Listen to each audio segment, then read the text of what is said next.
Okay, so we have talked about solving story problems, right? We've gotten a lot of practice doing that. But another thing we can do is when we're given a number sentence, is we can write our own story problem. Now, it's a little tricky, but I know that all of you can do it. It's something we practice a lot in the classroom, and it's also a really fun way to add art into math, right? To do a lot of drawing, which is always fun. So, now, you can write your story problem however you want to. Ms. Bache-Wiig has come up with sort of a little frame for you to use if you want. So this says, someone has number things. He or she gets number more. How many things does he or she have now? Which seems a little confusing at first, but what happens here is we just plug things into these spots that are open, and that is how we come up with our story problem. Now, Ms. Bache-Wiig likes to write story problems about the Letterland friends because we know the Letterland friends really well, right? And we know a lot of things about them, right? We know a lot of things that they like, a lot of things that they have. So let's say today we're going to write about Harry Hatman. So our someone is Harry Hatman. So that's the first thing I write. Harry Hatman. Harry Hatman, my next word, has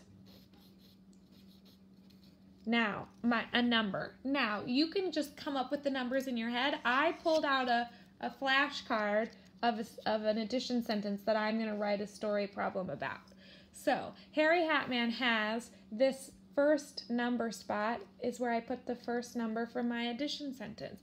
So, Harry Hatman has 5. What's something Harry Hatman might have 5 things of? Hats, right? Harry Hatman has 5 hats. Okay. He or she. I could write his name again. Harry Hatman gets blank more.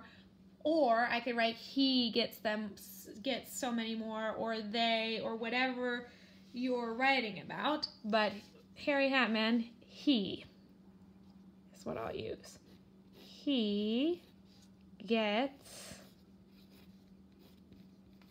how many more? 1.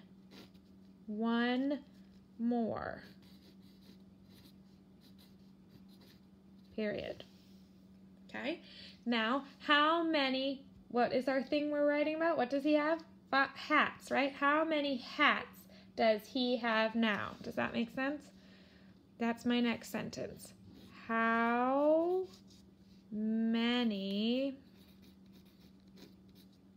hats does he have now? Question mark. Okay, does that make sense? I know that this thing right away looks confusing with all these lines, but hopefully when I talked about it that way, it makes sense. I could do this for anything, right? Ms. Bache-Wiig has 5 cups of tea. She gets 1 more. How many cups of tea does she have now? Right?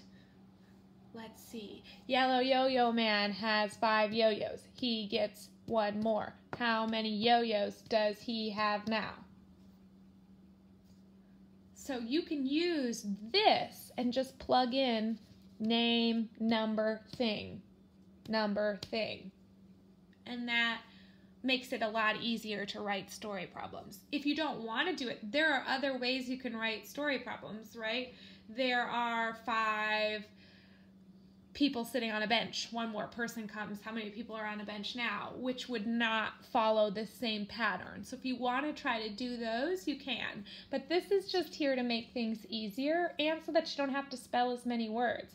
If every single one of your story problems is about you, it can just say I, then you would change this word has into have. I have 5 books. I get 1 more. How many books do I have now? If you want to write all of your story problems about you, that's fine. If they're all about your mom, my mom has 5, I don't know, my mom has 5 pens. She gets 1 more. How many pens does my mom have now? You can write your story problems about whoever you like. I like to write my story problems about the Letterland friends because we just know so much about them. Okay, so now I've written my story problem. I'm going to draw a picture of it.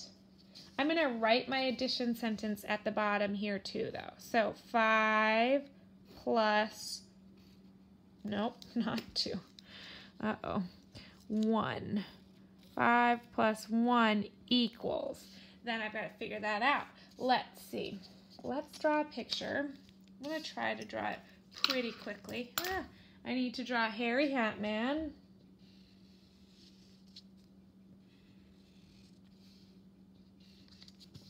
Let's see, can you see him? Not really.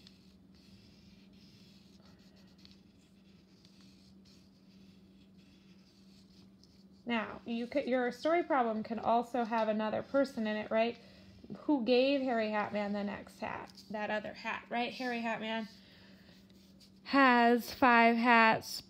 Munching Mike gives him 1 more if you want to. You don't have to have a second person in your story problem.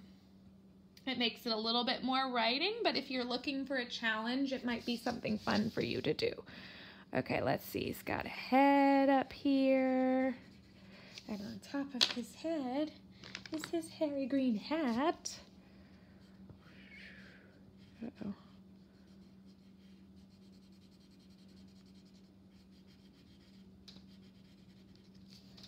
And then he's wearing like a blue shirt of some sort.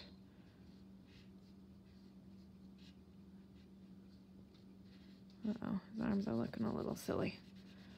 That's okay.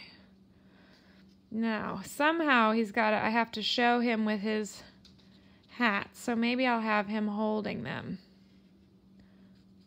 I don't have to, but that's what I think I'm going to do. Somehow he's got to be holding 5, though. Okay, well, he has the one on his head. Let me give him 2 eyes and a smile quick. 1, 2, 3. Okay, yikes. Not Miss Bache-Wiig's best. Okay, so he's got his 1 hat on his head, and then let's give him a few other hats. Let's see, he's got 1 hat here that he's holding, and he's got another hat in the other hand. We'll make that one orange. So now he's got 3. The other ones are just going to have to be around him on the ground, I think. Okay, and then let's give him a purple hat.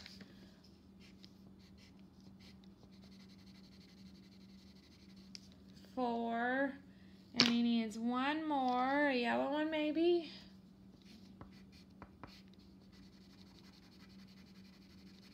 Okay, 5. Harry Hat Man has 5 hats. Now, to show him getting 1 more, I like to draw an arrow. So, let's use black. Coming in from over here, he's going to get 1 more hat. Let's see, what kind of hat should he get this time?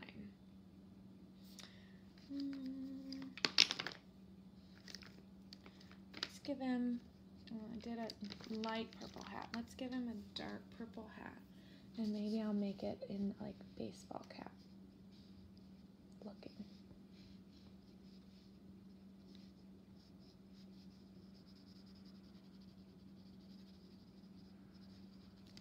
Okay, he gets 1 more.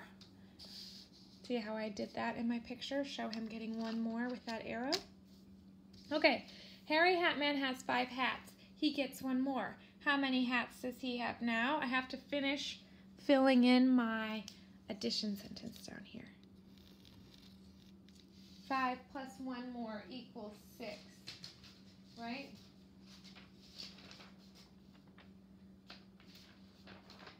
Super. So, Harry Batman has 5 hats, he gets 1 more. How many hats does he have now? When you're practicing at home, you can use this to help you. Someone has number things. He or she gets number more. How many things does he or she have now? Makes more sense when you're actually doing it. It looks confusing to look at, but when you start to write your problem, this will make more sense. And I will make another video about how we write subtraction story problems. I can't wait to see what you come up with. Send me a picture of them, and then I will put your story problems on the website so that other friends can try to solve your story problems. How about that? All right, send me a picture when you're done.